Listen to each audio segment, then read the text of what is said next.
கர்த்தராகிய இயேசு கிறிஸ்துவின் நாமத்தில் சகோதர சகோதரிகள் ஒவ்வொருவரையும் இந்த நிகழ்ச்சியில் கலந்து கொள்ள அழைத்து உங்களை இயேசு கிறிஸ்துவின் நாமத்தில் வாழ்த்துகிறேன். கர்த்தர் தாமே இந்த நாளிலும் இந்த நிகழ்ச்சி முழுவதும் நம்மோடு கூட இருந்து அவருடைய வசனங்களை நாங்கள் தெளிவாக அறிந்து கொள்ள உதவி செய்வாராக. நான் மீண்டும் மீண்டும் சொல்லுவது ஒரே காரியம்தான், என்னவென்றால் வேத வாக்கியங்களை குறித்து, வேதங்களை எல்லாரும் படிக்கிறோம், வேதத்தை படிக்கிறோம். வேத வாக்கியங்களிலே வேதத்தை குறித்ததான ஒரு தெளிவு இல்லாததினாலே இன்றைக்கு அநேகர் பலவிதமான குழப்பங்களுக்குள்ளாகி இருக்கிறார்கள். அந்த குழப்பங்கள் அவர்களையும் அவர்களுடைய ஆவிக்குரிய வாழ்க்கையும், அவர்களை என்று சொல்வது நம்மையும் சேர்த்து தான் சொல்றேன், குழப்பிக்கொண்டு இருக்கிறது என்பதை நாங்கள் அறியாமல் போகிறது தான் எனக்கு ரொம்ப வேதனையாக இருக்கிறது. அருமையான கர்த்தருடைய பிள்ளைகளே, சகோதர சகோதரிகளே, வேதத்திலே நமக்கு தெளிவு வேண்டும். We should be clear in understanding the word of God. தேவனுடைய வார்த்தையை கடைசி காலத்திலே பலவிதமான மொழிபெயர்ப்புகளோடும் பலவிதமான காரியங்களோடும் வரும். இயேசு கிறிஸ்துவே நமக்கு அதை குறித்து எச்சரித்திருக்கிறார். ஆகையினாலே அப்படிப்பட்ட வஞ்சகத்திற்குள்ளாக நாங்கள் சிக்கிக்கொள்ளாமல் இருப்பதற்கு வேத வசனங்களை, வாக்கியங்களை தெளிவாக நாங்கள் அறிந்து கொள்வது மிகவும் முக்கியம். அதற்காகத்தான் நான் இந்த நிகழ்ச்சியை நடத்தி கொண்டிருக்கிறேன். பங்கு பெறுங்கள், நண்பர்களை பங்கு பெறச் செய்யுங்கள், குடும்பத்தோடு கேளுங்கள், கவனமாக கேளுங்கள். கர்த்தர் உங்களை வழி நடத்துவாராக. இந்த நாளில் நான் உங்களோடு பேசி தெளிவாய் சொல்ல விரும்புகிற சப்ஜெக்ட் என்னவென்றால் ரட்சிப்பு. என்ன பாஸ்டர், பேக் டு த பேசிக்ஸ்ங்கிற மாதிரி நீங்கள் ரட்சிப்பு என்பதை குறித்து பேசப் போகிறீர்களோ என்று கேட்டால் ஆமா என்றுதான் சொல்லுவேன். ஏனென்றால் ரட்சிப்பில் 7 ஸ்டேஜஸ், தமிழிலே படிகள் என்றுதான் சொல்ல முடிகிறது, ஸ்டெப்ஸ் ஆர் ஸ்டேஜஸ் இருக்கிறது, 7 இருக்கிறது. நாங்கள் ரட்சிக்கப்பட்டதிலிருந்து நாங்கள் உயிர்த்தெழுந்து இயேசுவோடு கூட போகிற வரைக்கும் அடங்கிய சகல காரியங்களையும் ரட்சிப்பு என்கிற ஒரு தலைப்பின் கீழாக இன்றைக்கு நான் உங்களுடனே பேசப் போகிறேன், பேசிக்கொண்டு இருக்கிறேன். ஆகையினாலே கவனமாக கேளுங்கள், எல்லாவற்றையும் தெளிவாக அறிந்து கொள்ளுங்கள். முடிந்தால் பேப்பரையும் பென்சிலையும் எடுத்து நோட்ஸ் எடுத்துக்கோ. நோட்ஸுங்கிற வேதவசனங்களை குறிச்சுக்கோங்க, அப்புறம் தியானிங்க.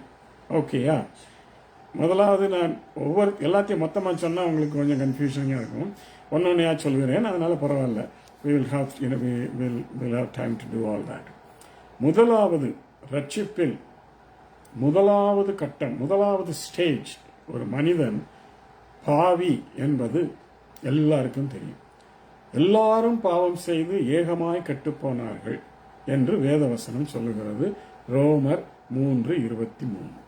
எல்லாரும் பாவம் செய்யும்.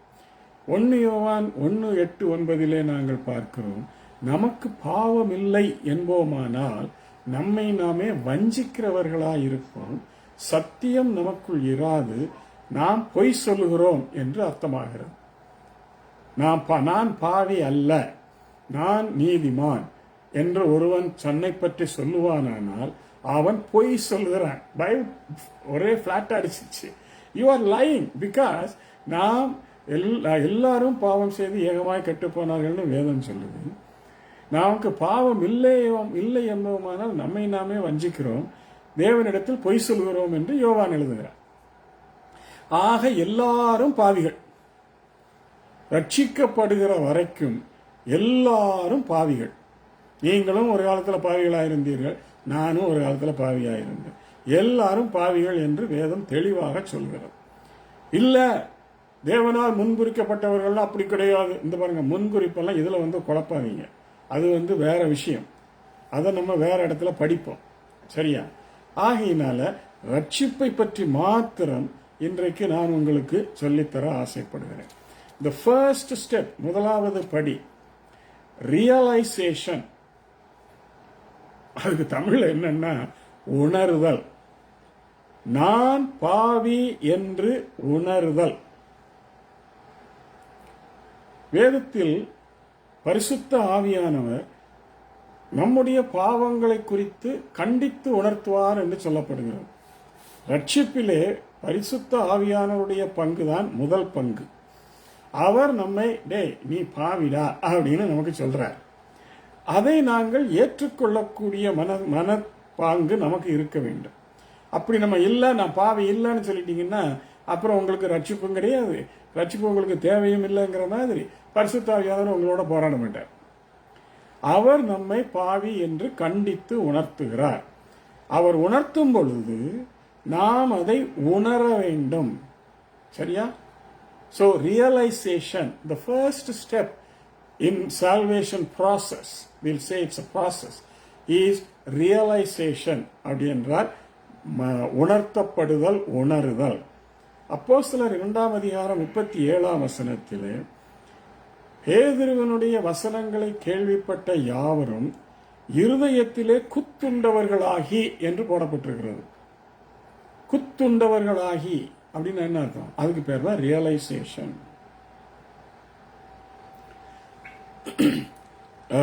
பாவி என்கிற அந்த குற்ற உணர்வு முதலாவது அவர்களுக்குள் வருகிறது. அப்பொழுது அவர்கள் எல்லாரும் பேதுருவை பார்த்து என்ன கேட்கிறார்கள்? நாங்கள் ரட்சிக்கப்பட என்ன செய்ய வேண்டும்? அந்த உணர்தல் என்கிற அந்த ரியலைசேஷன் வரலன்னா ஒருவனும் நான் ரட்சிக்கப்பட வேண்டும் என்கிற உணர்வு அவனுக்குள்ள வரவே வராது. அவன் ரட்சிக்கப்படவே மாட்டான். நீங்க என்னதான் அவனை முயற்சி செய்து கத்தருக்குள்ள கொண்டு வரணும்னு நினைச்சாலும் அவன் ரட்சிப்புக்குள்ள வரமாட்டான். Unless he realizes that he is a sinner. அவர்கள் மனதிலே குத்துண்டவர்களாகி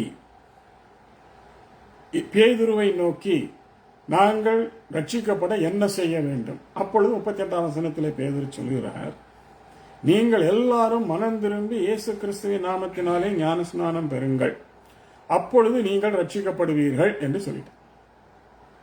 சரியா? அப்ப ரட்சிக்கப்படுவதற்கு முதலாவது ஸ்டெப் என்னவென்றால் நாம் பாவி என்று உணர வேண்டும். உணருதல் முக்கியம். சரி, அப்படி நம்ம உணரலன்னா we don't need salvation, so we will never go to Christ for the forgiveness of sin. அந்த ரட்சிப்பு கூட ஃபர்ஸ்ட் முதல் படியா நாங்கள் எடுத்து வைக்க மாட்டோம். So we are out. அதுக்கு மேலே ஆவியானவர் உங்களோட போராட மாட்டார், உங்களை விட்டுருவார். அதுக்கு பிறகு அது உங்க பாடு அப்படிங்கிற மாதிரி. சரி, இரண்டாவது the second step or the second stage என்று வைத்துக் கொள்வோம். செகண்ட் ஸ்டெப் என்னவென்றால் மனம் திரும்புதல்.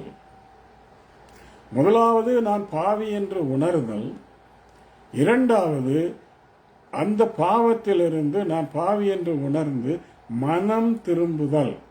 பேதுரு அங்கேயே சொல்லி போட்டாரு, நீங்கள் மனம் திரும்பி. யோவான் ஸ்நானகனிலிருந்து அவன் பிரசங்கம் பண்ணின ஆரம்ப நாள் முதற்கொண்டு மனம் திரும்புங்கள், தேவனுடைய ராஜ்யம் சமீபித்திருக்கிறதுன்னு அவன் ஆரம்பிச்சான். So when everybody is a sinner, எல்லாரும் பாவிகளா இருக்கிறதுனாலே எல்லாரும் மனம் திரும்ப வேண்டும் என்பது கர்த்தருடைய கட்டளையாயிருக்கிறது. பேதுரு இதை குறித்து என்ன எழுதுகிறார் என்றால், அறியாமையான காலங்களிலே தேவன் அமைதியாக இருந்தார், இப்பொழுதோ எங்கும் உள்ளவர்களுக்கு மனம் திரும்ப வேண்டும் என்று கட்டளையிடுகிறார் என்று சொல்றார். மனம் திரும்பாமல் போகும் பட்சத்தில் நம்மை அழிவுதான் வந்து சந்திக்கும். நோவாவின் காலத்தில் அவர்கள் மனம் திரும்பாததினாலே தேவன் ஜலப்பிரளயத்தினாலே அவர்களை அழித்து போட்டார். சோதோம் குமாராவிலே அவர்கள் மனம் திரும்பாததினாலே அவர்களை அழித்து போட்டார்.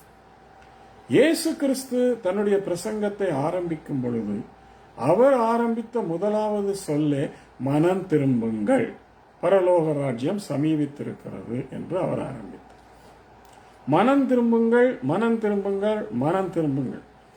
மனம் திரும்பாமல் பாவ மன்னிப்பு இல்லை.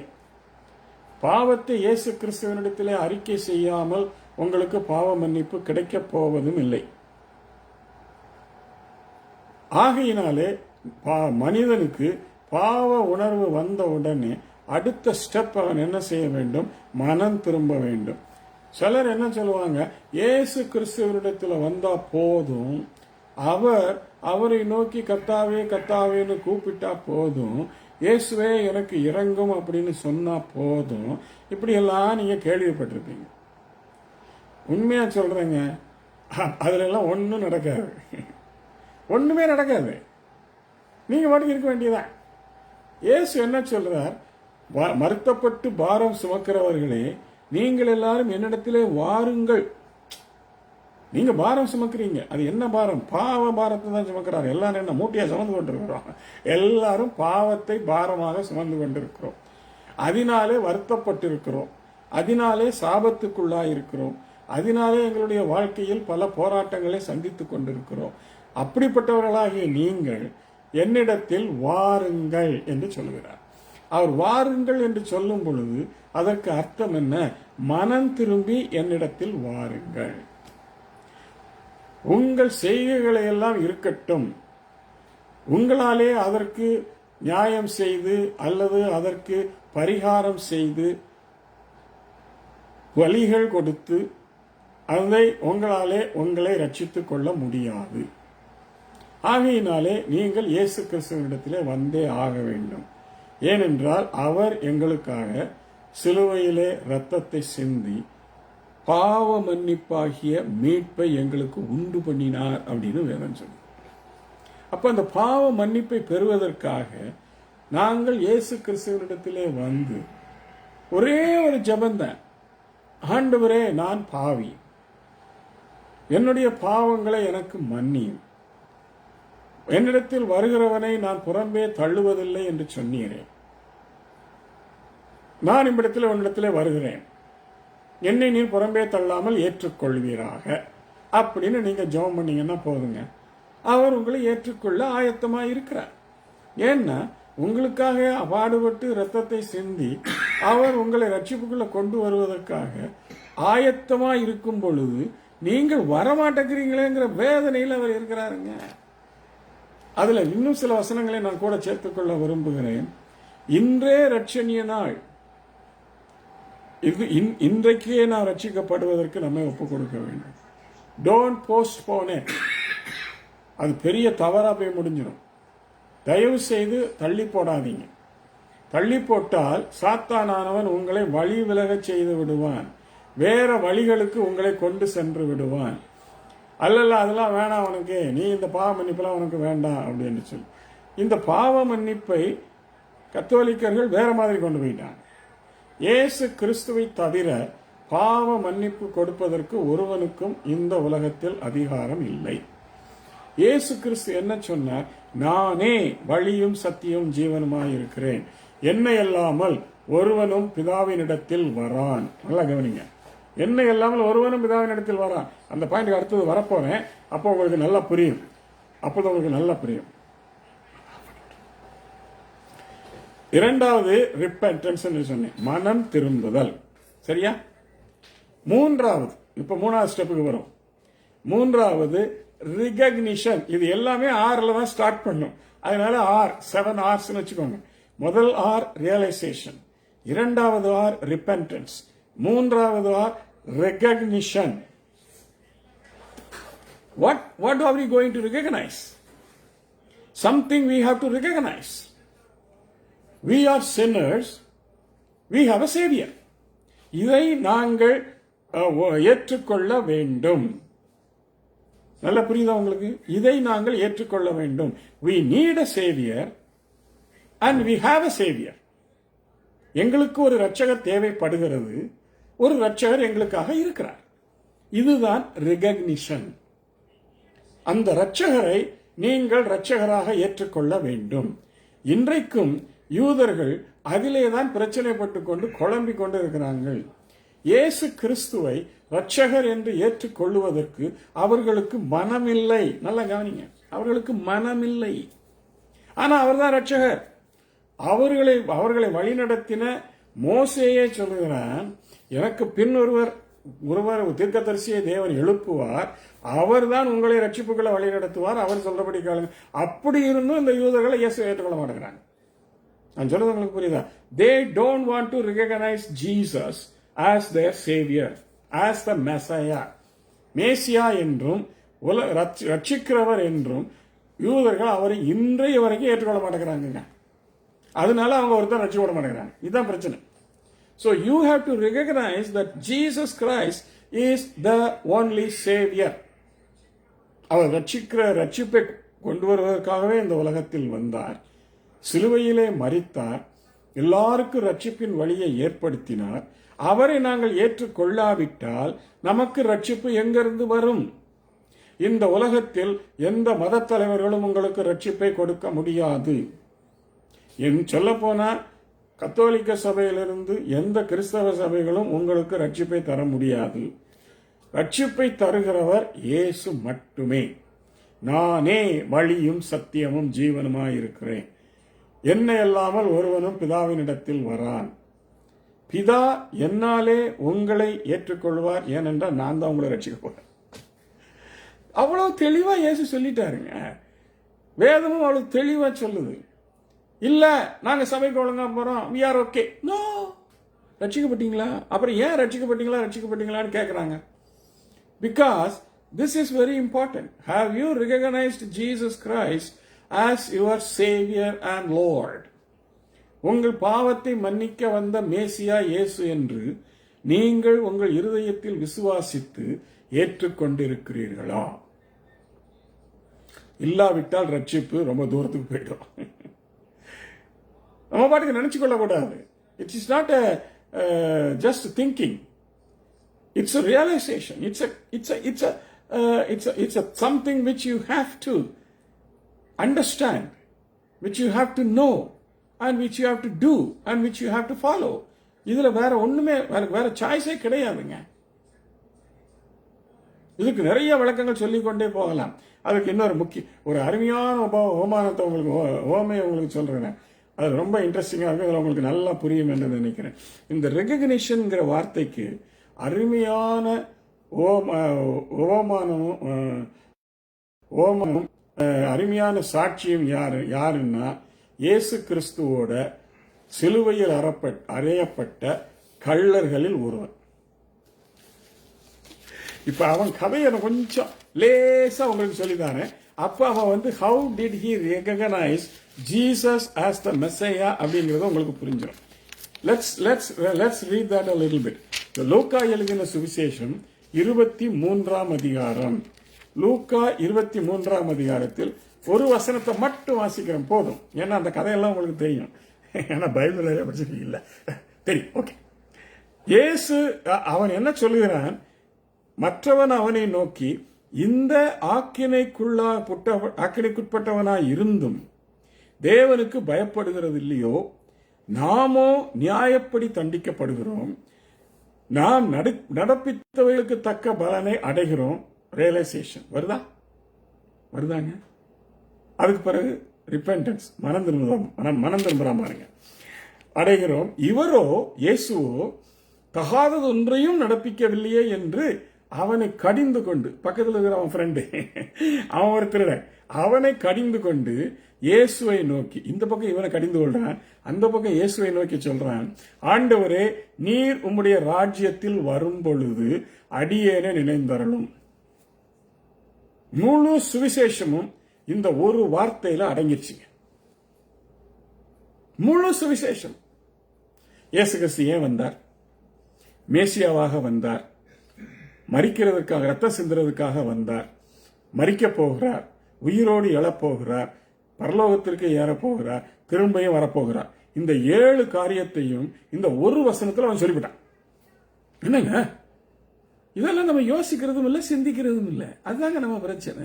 இந்த one word revealed 7 things which that man told in telling that one word. முதலாவது இயேசுவை நோக்கி ஆண்டவரேனா என்ன? I recognize you, Lord, that you are my savior. Then முடிஞ்சதா? I recognize you, ஆண்டவரே.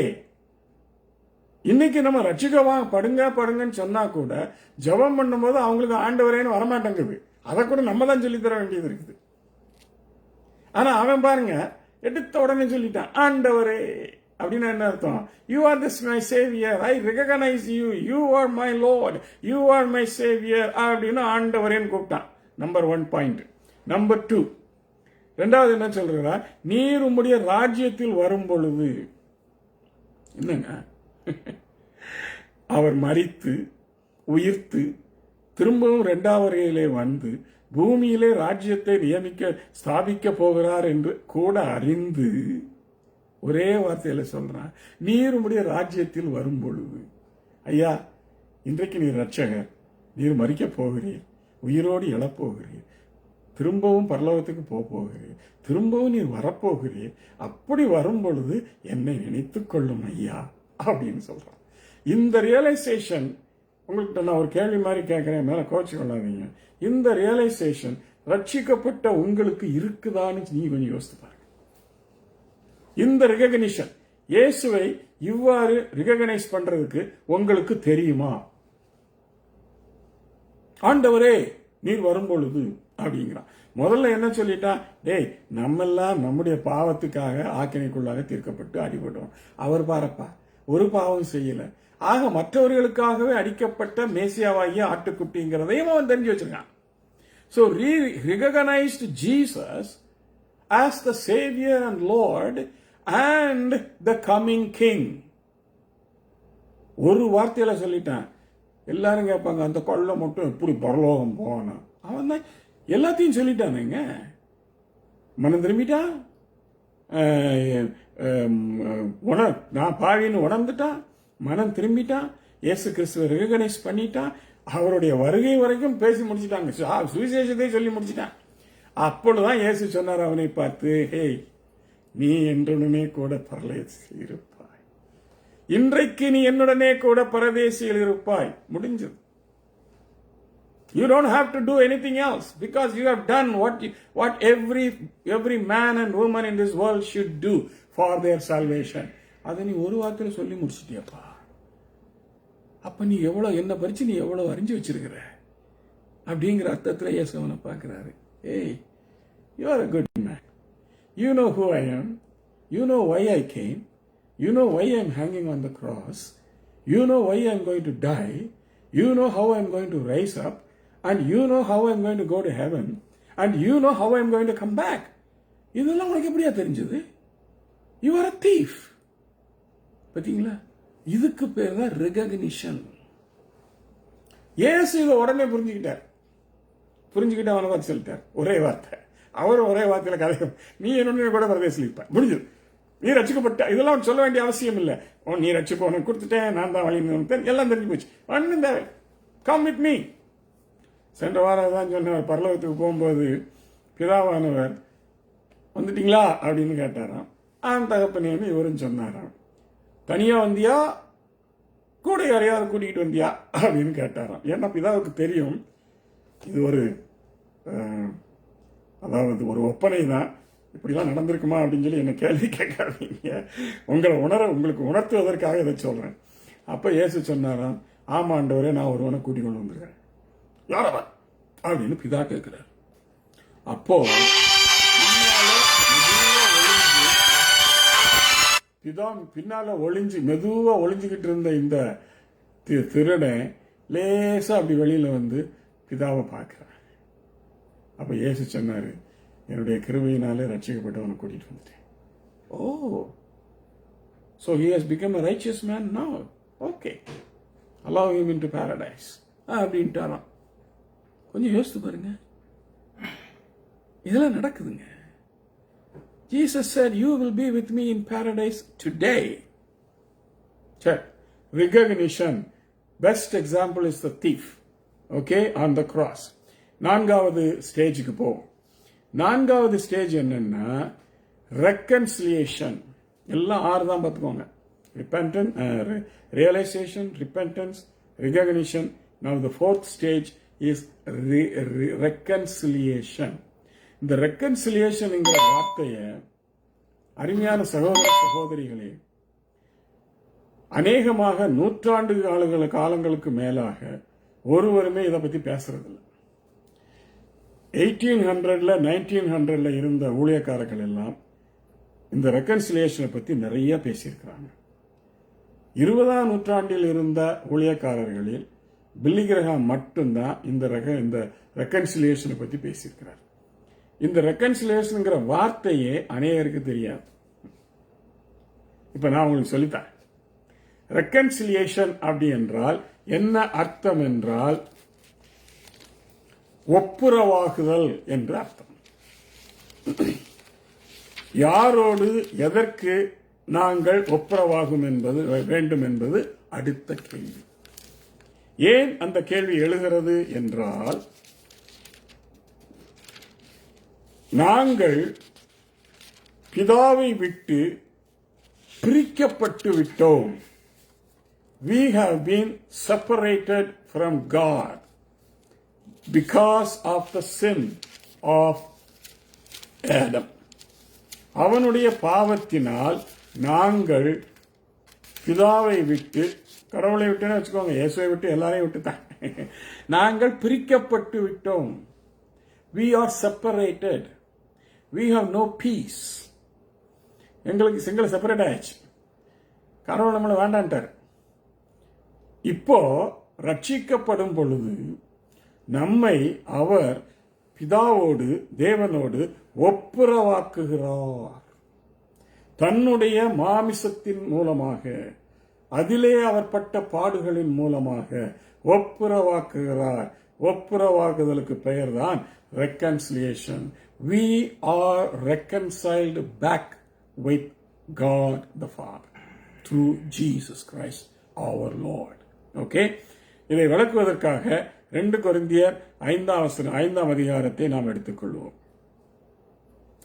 முதலாவது 19ஆம் வசனத்திலிருந்து வாசிக்கிறேன். அது என்னவெனில், தேவன் உலகத்தாருடைய பாவங்களை எண்ணாமல் கிறிஸ்துவுக்குள்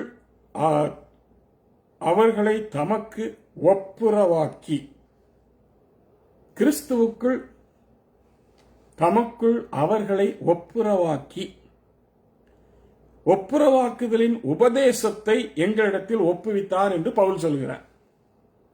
இட் இஸ் a doctrine. ஒப்புரவாகுதல் என்கிறது ஒரு டாக்டரின், ஒரு உபதேசம். அதை ஒருத்தரும் கண்டுக்கிறது கூட கிடையாது. Hello, we are reconciled back with God. Okay, கெட்டகுமாரன் கதையை வச்சு உங்களுக்கு நான் அதை வளர்க்குறேன். கெட்டகுமாரன் ஓடிப்பிட்டான், திரும்பி வரான். அவன் இந்த முதல்ல சொன்ன 4 பாயிண்டே அவன் செய்துட்டான். உணர்ந்தான், பவின்னு உணர்ந்தான், ரிப்பெண்டன்ஸ், மனம் திரும்பினான், ரிகனைசான், திரும்பி நான் தகப்பன்ட்ட போறேன்னு அவனுக்கு மனசுல தோந்துட்டு, இப்ப ரெக்கன்சிலியேஷன், தகப்பன்ட்ட போறான். ஹலோ, அப்போ தகப்பன் அவனை ஏற்றுக்கொள்ளுகிறான். அந்த ஏற்றுக்கொள்ளுகிற அந்த அந்த நிகழ்ச்சி இருக்கிறது, அதற்கு பெயர் தான் ரெக்கன்சிலியேஷன். பிதாவாகிய தேவன் நம்மை ஏற்றுக்கொள்ள முடியாதிருந்தோம், பாவத்தினால் பிரிக்கப்பட்டிருந்தோம். We were separated by sin from God the Father. So Christ came in between. By grace அவர் நம்மை ரட்சித்து நீதிமானாக்கி நம்மை தேவனோடு கூட அவர் ஒப்புரவாக்குகிறார். ஒப்புரவாக்குதலின் ஊழியத்தை இயேசு கிறிஸ்து எங்களிடத்தில் ஒப்படைத்திருக்கிறார் என்று பவுல் சொல்கிறார். அப்ப ஊழியக்காரர்களுடைய வேலைகள்லாம் என்ன அப்படின்னா, ரட்சிக்கப்படாதவங்களை ரட்சிப்புகளை வழி நடத்தி பிதாவோடு ஒப்புரவாக்குங்க. To make peace with God. தேவனோடு கூட சமாதானப்படுத்துங்க. இப்ப 2 பேரும் சண்டை போட்டுக்கிட்டு இருக்காங்க. பிதாவானவரை எப்பட வேணாம் அப்படிங்கிறார் மனுஷங்களை பார்த்து. மனுஷன் இப்பதான் வேணும்ன்றான், போக முடியல. ஏன்னா இப்ப 2 பேருக்கு சமாதானம் வரணுமே, அதுக்கு பேர் தான் ஒப்புரவாக்குதல். ஒருவனுக்கு ஒருவன் ஒரு பெரிய பிரச்சனை தவறு செய்துட்டான்னு வச்சுக்குவோம். அவன் அந்த தவறை ஒத்துக்கிட்டு மன்னிப்பு கேட்டு வரான். அப்ப ஜட்ஜோ அல்லது வேற என்ன யாரோ இந்த மத்தியஸ்தம் பண்றவங்க 2 பேரையும் ஒப்புரவாக்குறாங்கல்ல, they are making peace with them. அதே மாதிரி ஜீசஸ் கிரைஸ்ட் எங்களை தேவனோடு கூட ஒப்புரவாக்கி பீஸ் உண்டு பண்ணி இருக்கிறார். அந்த சமாதானத்தின் உடன்படிக்கையை அவர் எங்களுக்கு ஏற்படுத்தி வைத்திருக்கிறார். அந்த சமாதானத்தின் அந்த ஒப்புரவாகுதலின் ஊழியத்தை பவுல் எங்களுக்கு கொடுத்திருக்கிறார் என்று பவுல் சொல்லுகிறார். ஆனபடியினாலே, அடுத்த வசனத்தை வாசிக்கிறேன். ஆனபடியினாலே தேவனானவர் எங்களை கொண்டு புத்தி சொல்கிறது போல நாங்கள் கிறிஸ்துவுக்காக ஸ்தானாதிபதிகளாக இருந்து, ஊழியக்காரங்க கிறிஸ்துவுக்காக ஸ்தானாதிபதிகளாக இருந்து தேவனோட ஒப்புரவாகுங்கள் என்று கிறிஸ்துவின் நிமித்தம் உங்களை வேண்டிக் கொள்கிறோம். Come on, man. When you are saved, you are getting reconciled back with God. நம்ம ஊர்ல எல்லாம் ரெண்டு என்னமோ இப்படி சொல்லி கை கொடுப்பாங்க, அல்லது இன்னும் சோமனி அதில் நிறைய இதெல்லாம் இருக்குது. அப்படி கூட அதெல்லாம் என்ன பேரு? Reconciliation, making peace with God. நம்ம ஒரு காலத்தில் தூரமா இருந்தோம், இப்பொழுது சமாதானத்தின் உடன்படிக்கைக்குள் பிரவேசித்து ஒப்புரவாவதற்கு தயாராகிவிட்டோம். இதற்கு பெயர் தான் ரெக்கன்சிலியேஷன். இந்த ரெக்கன்சிலியேஷனை ஒருவரும் கண்டுகிறதே கிடையாது. இது பிசாசுக்கு ரொம்ப கொண்டாட்டம், பார்த்துக்கோங்க. So when you are reconciled with God, you have become privileged, eligible for so many of God's blessings and the kingdom of God. உங்களுக்கு புரியுதா? இந்த ஒப்புரவாகுதலின் ஊழியத்தை ஊழியக்காரங்க நிறைவேற்றி விட்டால், நீங்கள் தேவனோடு ஒப்புரவாகிவிட்டால், நீங்களுடைய தேவனுடைய குடும்பத்தில் அங்கத்தினர் ஆகிறீர்கள்.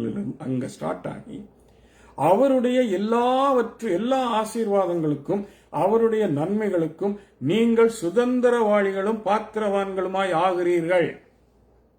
ஹலோ, இந்த ஒப்புரவாகுதல் நடக்கலைன்னா நீங்க தேவனுடைய ஆசீர்வாதத்திற்கும் சுதந்திரத்திற்கும் அவருடைய நன்மைகளுக்கும் நீங்கள் சுதந்திரவாளிகளாய் ஆக முடியாது. அதை செய்கிறவர் இயேசு.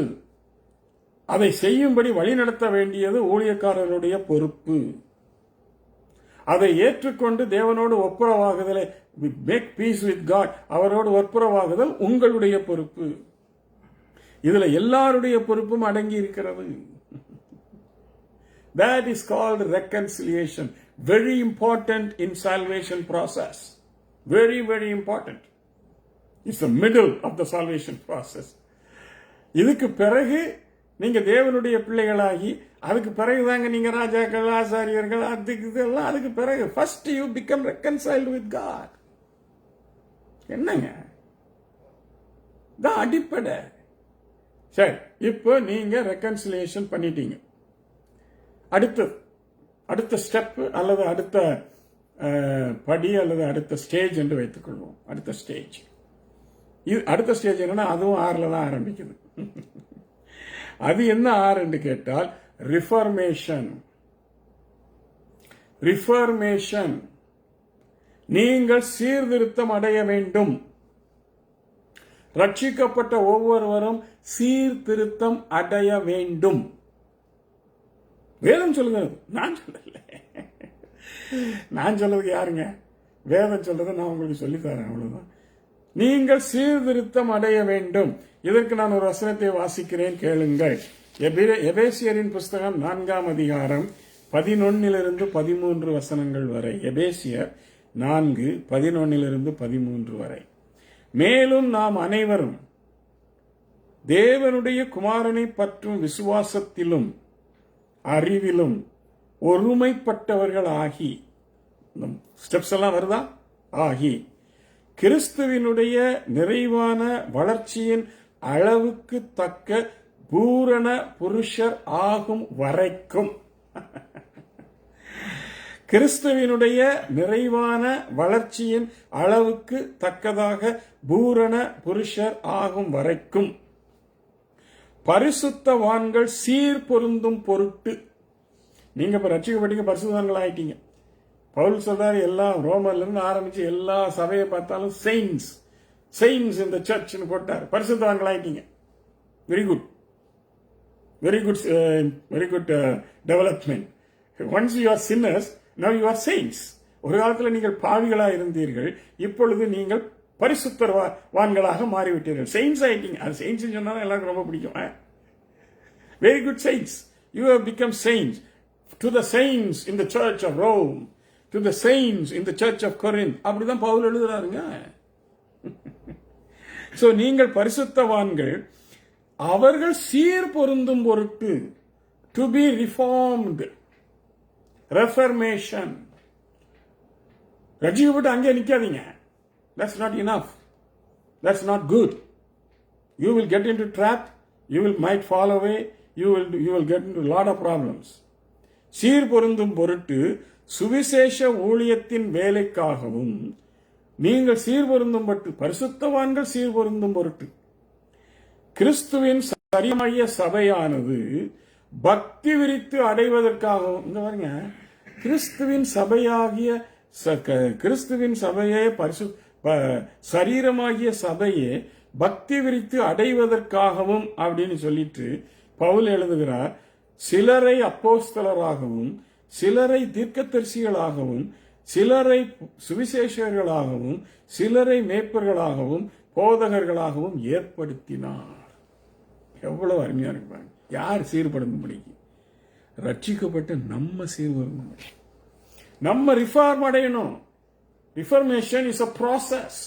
It doesn't take place overnight. ஆவியில வளரணும். கிறிஸ்துவின் நிறைவான வளர்ச்சியின் அளவுக்கு தக்கதாக பூரணராகிற வரைக்கும் நான் வளரணும். அதற்காகத்தான் இந்த அப்போஸ்தலர், தீர்க்கதரிசிகள், போதகர்கள், சுவிசேஷகர்கள், மேய்ப்பர்கள் எல்லாத்தையும் கர்த்தர் வச்சிருக்கிறாரு சபையில். என்னங்க ரிஃபர்மேஷன்?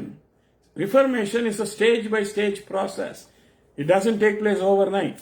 ஒரு நாளிலோ, ஒரு வாரத்திலோ, ஒரு மாதத்திலோ, ஒரு வருஷத்திலோ அது நடக்காது.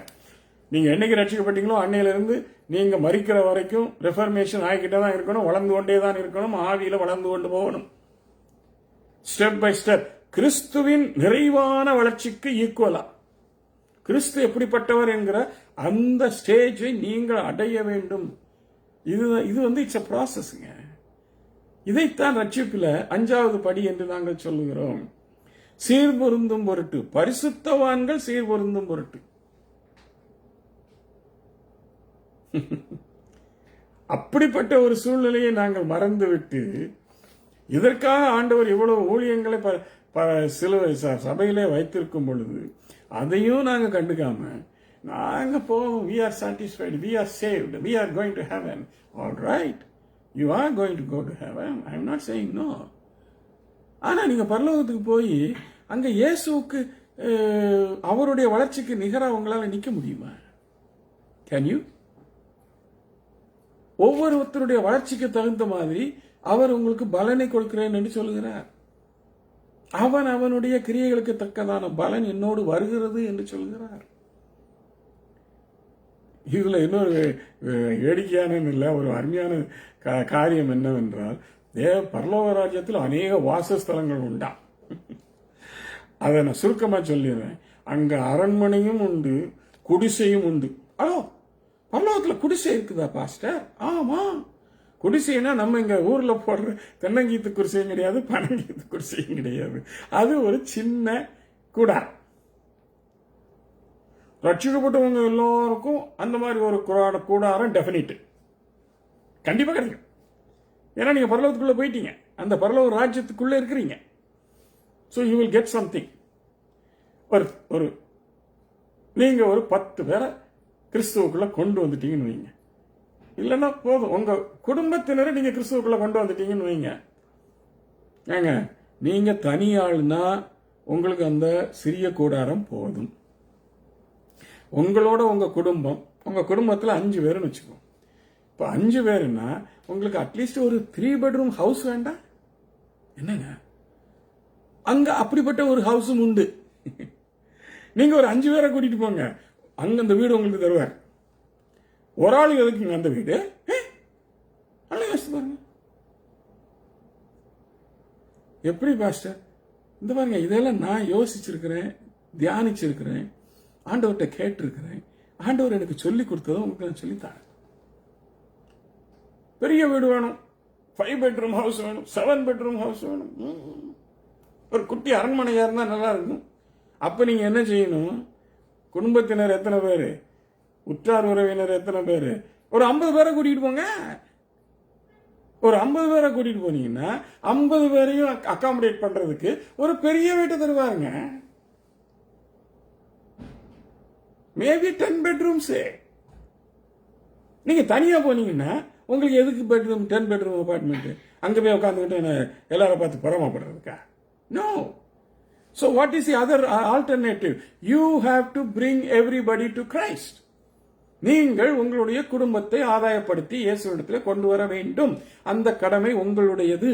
நான் மட்டும் போனா போதும், என்னோட நான் சமாளிச்சுக்கிட்டு போயிடுறேன். நீங்க போவீங்க, நான் இல்லைன்னு சொல்லுறேன், கண்டிப்பா போவீங்க. அதுக்கு நான் குறுக்க நிற்க மாட்டேன். நான் குறுக்க நிற்கிறதுக்கு நான் யாருங்க? ரட்சிக்கப்பட்டீங்கல்ல, போவீங்க. ஆனா அங்க போய் குடிசையில் உட்கார்ந்துருப்பீங்க. இது ஒரு விதமான அளவுகோல். இன்னொரு விதமான அளவுகோல் இருக்கு. அது என்ன அளவுகோல்னா, நீங்கள் ஒரு ஆத்மாவை ஆதாயம் பண்ணும் பொழுது உங்களுக்கு ஒரு கிரீடம் கொடுக்கப்படுமா?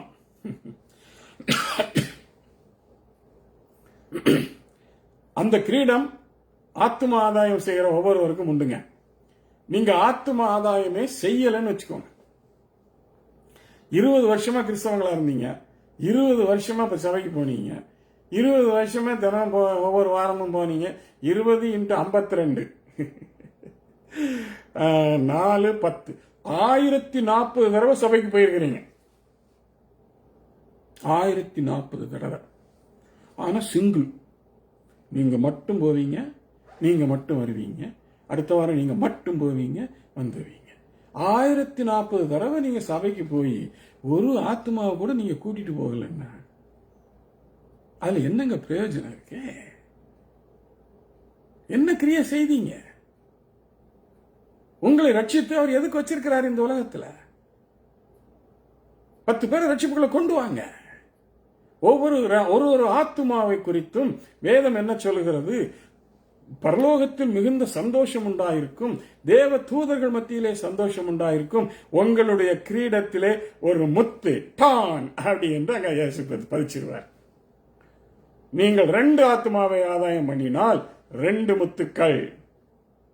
10 ஆத்துமாக்களை நீங்கள் ஆதாயம் பண்ணினால் உங்கள் கிரீடத்தில் 10 டயமண்ட்ஸ்.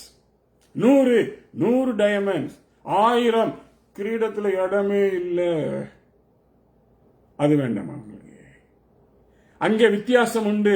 இதை வச்சுக்கிட்டு எல்லாரும் தேவன் பாரம் வச்ச உள்ளாரோ என்று சொல்லி தயவுசெய்து கேட்காதீங்க. That's a very wrong interpretation. அவனுடைய கிரியைக்கு தக்கதான பலனை அவர் கொடுக்கிறார். நீ 10 ஆத்மாவை நீ ரட்சிப்புகளை கொண்டு வந்தாய், 10 டைமண்ட் உள்ள கிரீடம் இந்த உனக்கு சூட்டப்படும்.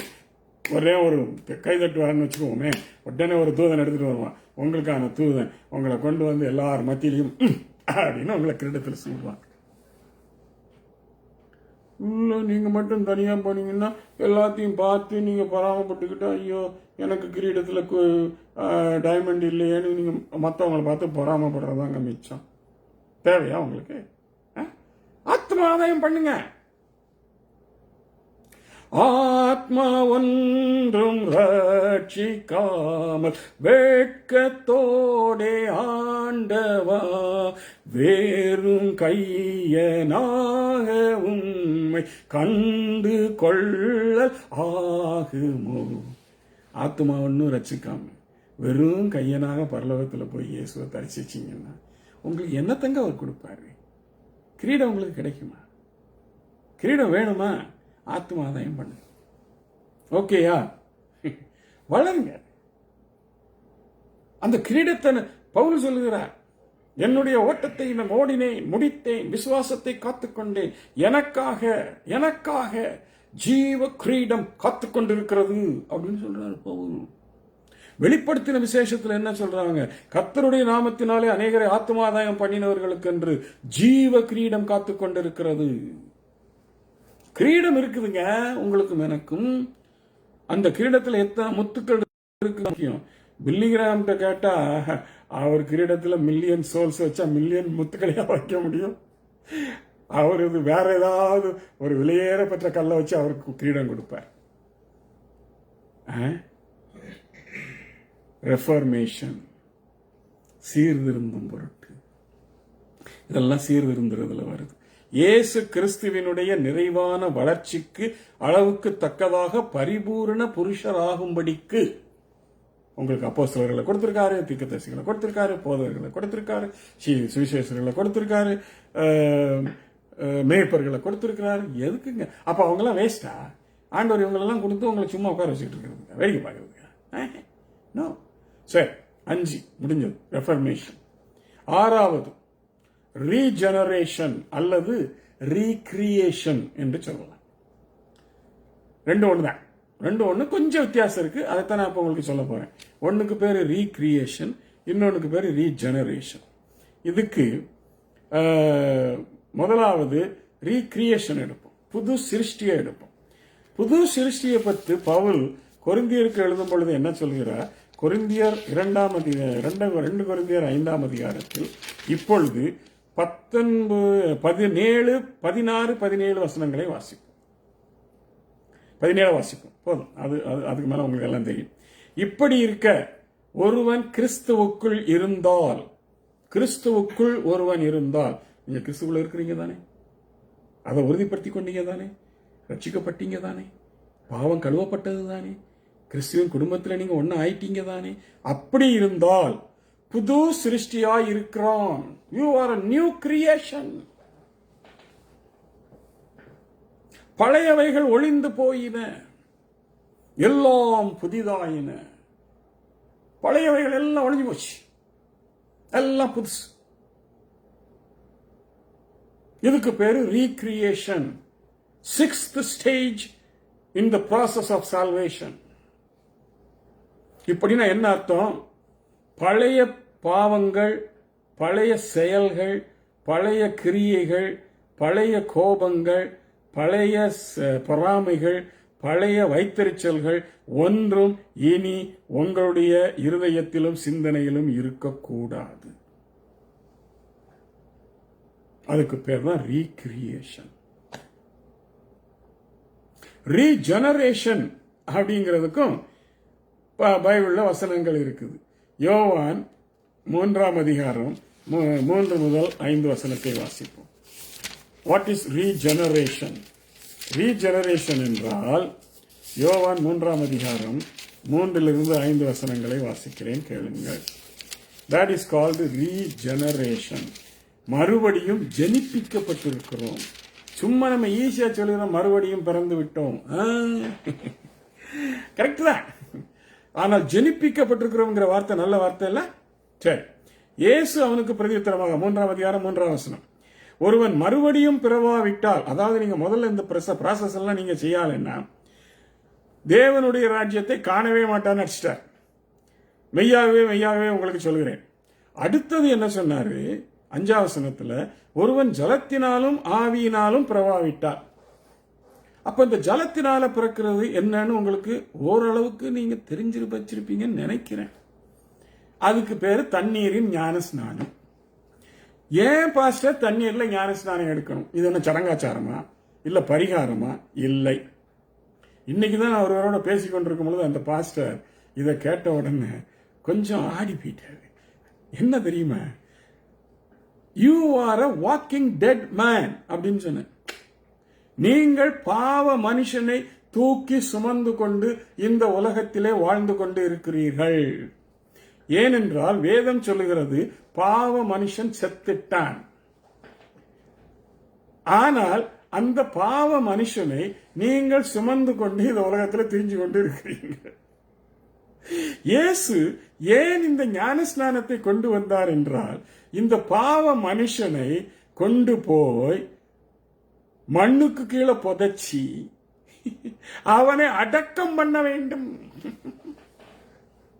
ஞான ஸ்நானம் என்றால் என்ன என்றால், உங்களுடைய பாவ மனுஷனுக்காக நீங்கள் செய்கிற அடக்க ஆராதனை. ஓ, ஞானஸ்தானத்துக்கு இப்படி கூட ஒரு ஆங்கிள் இருக்குதா, ஒரு விளக்கம் இருக்குதான்னு பாக்குறீங்களா? ஆமா, நீங்க ஞானஸ்நானம் பெறாத வரைக்கும் நீங்கள் பாவ மனுஷனை தூக்கி கொண்டு நடந்து சுற்றி திரிகிறீர்கள். ஆகையினாலேதான் மாமிச இச்சைகள் உங்களுக்குள் தலை தூக்குகிறது. ஆக என்ன செய்ய வேண்டும்? இதற்காகவே இயேசு கிறிஸ்து சீஷர்களுக்கு கட்டளையிட்டதைப் போல நீங்கள் இவர்களை சீஷர்கள் ஆக்கி பிதா குமாரன் பரிசுத்த ஆவியினாலே ஞானஸ்நானம் கொடுங்கள் என்று கட்டளையிட்டார். அந்த கட்டளையை அவங்க நிறைவேற்றாங்க. இவங்கெல்லாம் செத்து போயிட்டாங்கய்யா. செத்து போய் அந்த செத்து போன சரீரத்தை தூக்கிக்கிட்டு அலைஞ்சுக்கிட்டு திரியிறாங்க. அந்த சரீரத்தை கொண்டு போய் அடக்கம் பண்ணு. அடக்கம் பண்றத சும்மா தரையில போட்டு அது மேல 4 கைப்பிடி மண்ணை போட்டு அப்படி இது பண்ணிட்டு வந்துட்டா அதுக்கு அடக்கம் பண்றதுக்கு ஈடாயிடுமாங்க? கொஞ்சம் யோசிங்க. இந்த தெளிப்பு ஞான ஸ்நானம் சொல்றாங்களே, அதுதான் சரீரத்தை சரளத்தை கொண்டு போய் போட வேண்டியது. ஒரு 5-6 பேர் கைமண் எடுத்து அது சரீரத்து மேல போட வேண்டியது. நாங்கள் அடக்கம் பண்ணிட்டோம் அப்படின்னு வந்துட வேண்டியது. ஏங்க, கொஞ்சமாவது நியாயம் இருக்கா? ஏன் முழுக்க வேண்டும்? முழு ஞான ஸ்நானம் பெற வேண்டும். முழுகும் பொழுது உன்னுடைய பாவ மனுஷன் தண்ணீருக்குள்ளாக அடக்கம் பண்ணப்படுகிறான். ரோமர் 6ஆம் அதிகாரத்தை திரும்பவும் படியுங்கள், முதல் 6 வசனங்கள். நீங்கள் கிறிஸ்துவுடனே கூட அடக்கம் பண்ணப்பட்டு, ஹலோ, பைபிள் தெளிவா சொல்லுதுங்க. ஞானஸ்தானத்தில் நீங்கள் கிறிஸ்துவுடனே கூட அடக்கம் பண்ணப்படுகிறீர்கள். ஐயோ, எங்க சபையிலெல்லாம் இது எத்தனையோ முறை நான் பிரசங்கம் பண்ணியிருக்கேன். அடக்கம் பண்ணப்படுகிறீர்கள், பண்ணப்பட்டு புது ஜீவன் உள்ளவர்களாய், நியூ கிரியேஷன், நியூ ஜெனரேஷன், புது ஜீவன் உள்ளவர்களாய் தண்ணீரிலிருந்து வெளியே வருகிறீர்கள். அப்படி வரும் பொழுது அநேக சமயங்களிலே இயேசு கிறிஸ்து மேலே பரிசுத்த ஆவியானவர் வந்து இறங்கினது போல எத்தனையோ சபைகளிலே, பெந்தேகோஸ்தே சபைகளிலே இது நடந்திருக்கிறது. அவர்கள் ஞானஸ்நானம் பெற்று கரையேறும் பொழுது பரிசுத்த ஆவியானவர் அவர்கள் மேல் இறங்குவார். அவர் பரிசுத்த ஞானஸ்தானத்தையும் பெற்றுவாங்க. சிம்பிள். இதுல என்னங்க நமக்கு பிரச்சனை? மறுபடியும் பிறவாவிட்டால் ஜலத்தினாலும் ஆவியினாலும் ஜலத்தினாலும் ஆவியினாலும் பிறட்டா இது ஒன்றும் பெரிய மந்திரம் இல்லைங்க. It's very simple. You are dead. Now you are born again. நல்லா கவனிங்க. Born again to be fit to go into the kingdom of God. அப்போ what should you do? Bury the dead. அந்த சாத்த மனுஷனை போய் அடக்கம் பண்ணுங்க. அதுதான் இங்க ஞானஸ்நானம். ரோமர் 6ஆம் அதிகாரத்தில் சொல்லுது, கிறிஸ்து இயேசுவுக்குள்ளாக ஞானஸ்நானம் பெற்ற நாம் அனைவரும் அவருடைய மரணத்திற்குள்ளாக ஞானஸ்நானம் பெற்றதை அறியாமல் இருக்கிறீர்களா? கிறிஸ்து மரித்தோரிலிருந்து எழுப்பப்பட்டது போல நாமும் புதிதான ஜீவன் உள்ளவர்களாய் நடந்து கொள்ளும்படிக்கு அவருடைய மரணத்திற்குள்ளாகும் ஞான ஸ்நானத்தினாலே கிறிஸ்துவுடனே கூட அடக்கம் பண்ணப்பட்டோம். ஐயோ, அடக்கம் பண்ணுங்க. செத்து போனவங்க பழைய மனுஷனை கொண்டு போய் அடக்கம் பண்ணுங்க. அதுல என்னங்க உங்களுக்கு பெரிய கஷ்டம்? ஏன் கஷ்டம்? தூக்கிக்கொண்டே தெரிய போறீங்களே. எங்க போவீங்க? எவ்வளவு காலம் தூக்கிக்கொண்டு திரிவீங்க? ஞானஸ்தானத்திலே உங்கள் பாவ சரீரத்தை, செத்து போன மனிதனை, பழைய மனிதனை அடக்கம் பண்ணுகிறீர்கள். நல்ல ஞாபகத்தில் வச்சுக்கோங்க. Very important, very very important. இதனாலதான் சொல்றாரு இயேசு, நீ ஜலத்தினாலும் ஆவியினாலும் பிறவாவிட்டால் நீ பரலோக ராஜ்யத்திற்குள் பிரவேசிக்க மாட்டாய். ஏன்? செத்த மனுஷனை தூக்கிக்கிட்டு வந்தீங்கன்னா நான் எப்படி அவனை பரலோகத்தில் விடுறது? கேட்க மாட்டாரா? கேட்பாரா? கேட்க மாட்டாரா? You are still with a dead man. You are carrying him on you with a body. Flesh and blood cannot inherit the kingdom of God. மாமிசம் ரத்தமும் தேவனுடைய ராஜ்யத்தில் பிரவேசிக்க முடியாது. நீங்க புது மனுஷனா, புது ஜெனரேஷனா, புது ஜீவனுள்ளவா வந்தாதான் பரலோக ராஜ்யத்தில் பிரவேசிக்க முடியும். அதுதான் ஏன் அதுக்கு அர்த்தம். ஹலோ, தெரிஞ்சுக்கிட்டீங்களா? சரி, கடைசி ஒரு வசனத்தை வாசிப்போம். அதுக்கு பிறகு நான் கடைசி பாயிண்ட்டுக்கு போறேன். அது என்னன்னா, தீத்து 3ஆம் அதிகாரம் 5ஆம் வசனம். இது அதை விட சூப்பர். இதெல்லாம் புரிஞ்சு கொள்ளாம நாங்க ரொம்ப அதாவது அறிவில்லாதவர்களா இருக்கிறோங்க. தீத்து 3:5 என்ன சொல்கிறது? தாம் செய்த நீதியின் கிரியைகளின் நிமித்தம் அவர் நம்மை நாம் செய்த நீதியின் கிரியைகளின் நிமித்தம் அவர் நம்மை ரட்சியாமல் தமது இரக்கத்தின்படியே மறு ஜென்ம முழுக்கினாலும், மறு ஜென்ம முழுக்கு ஞான ஸ்நானம், செத்தவனை அடக்கம் பண்ணின மறு ஜென்ம முழுக்கு, பரிசுத்த ஆவியினுடைய புதிதாக்குதலினாலும். நீ ஞானஸ்நானத்திலிருந்து தண்ணியிலிருந்து வெளியே வரும்போது you are a new man. The Holy Spirit can descend upon you now. You are ready, you are fit.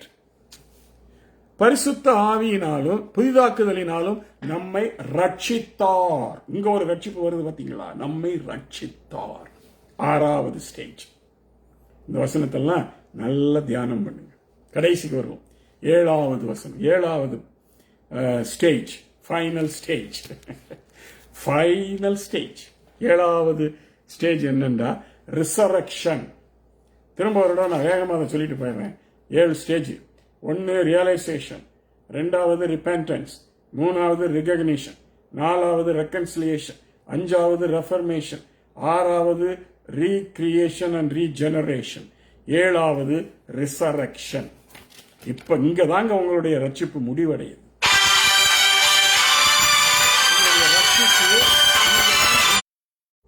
Resurrection. Those who are dead in Christ shall rise first. 2 இடத்துல பைபிள்ல சொல்லப்பட்டிருக்கு.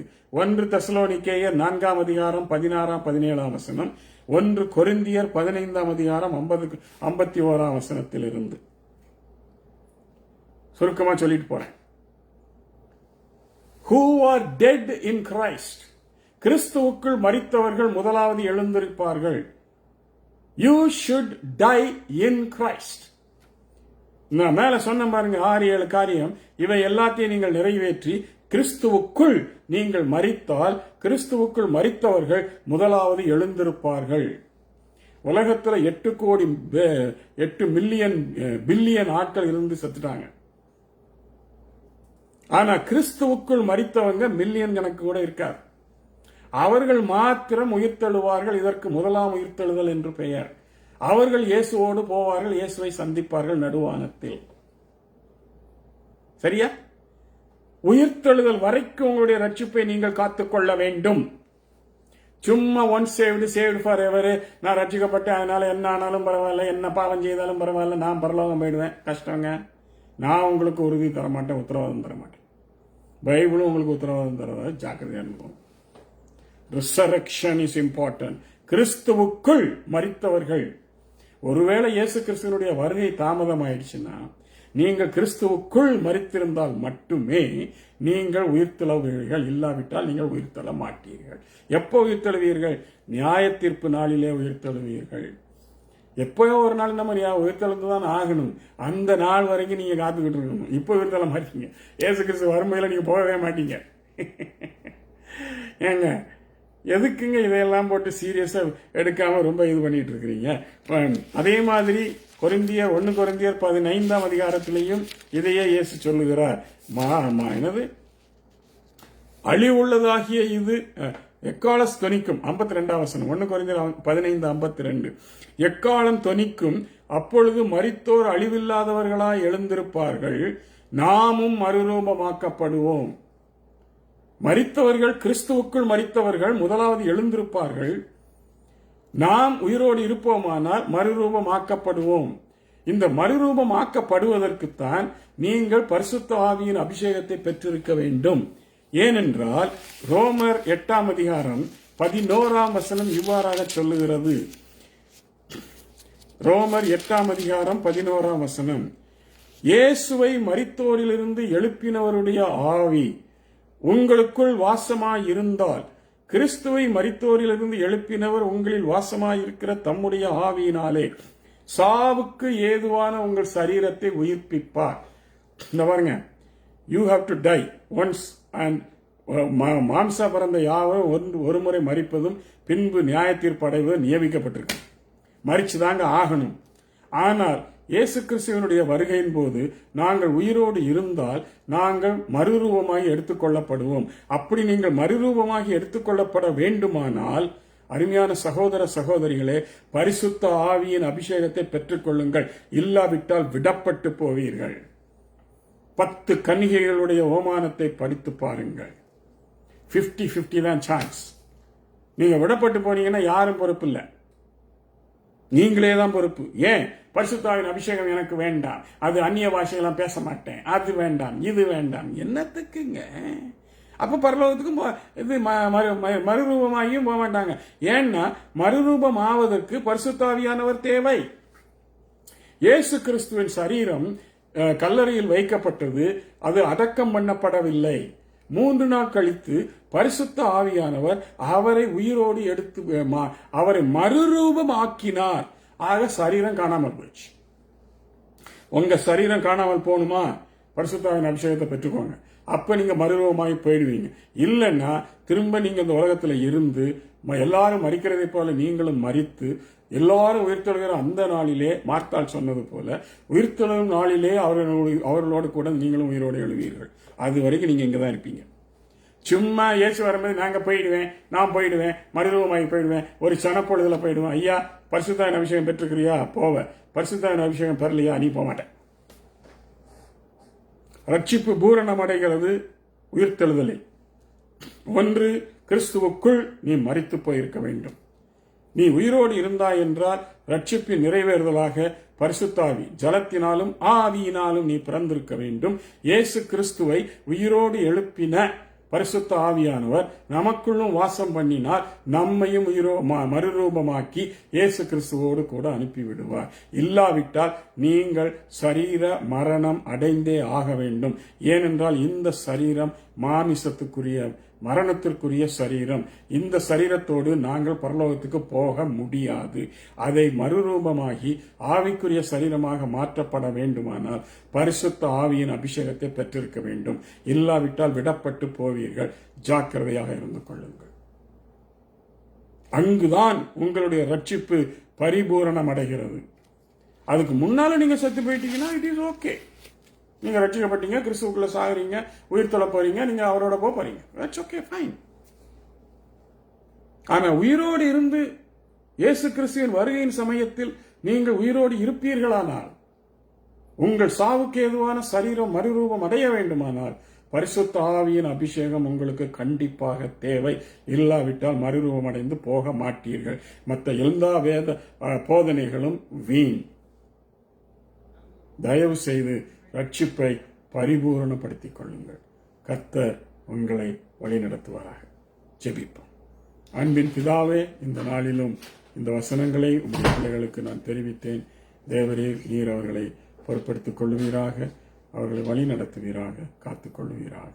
இயேசுவின் நாமத்தில் ஜெபிக்கிறேன் நல்ல பிதாவே. என்னோடு தொடர்பு கொள்ள 647-839-8393 என்று நீர் தொடர்பு கொள்ளுங்கள். உங்களுக்கு தேவையான விளக்கங்களை தருவேன். கர்த்தர் உங்களை வழிநடத்துவாராக. ஆமென்.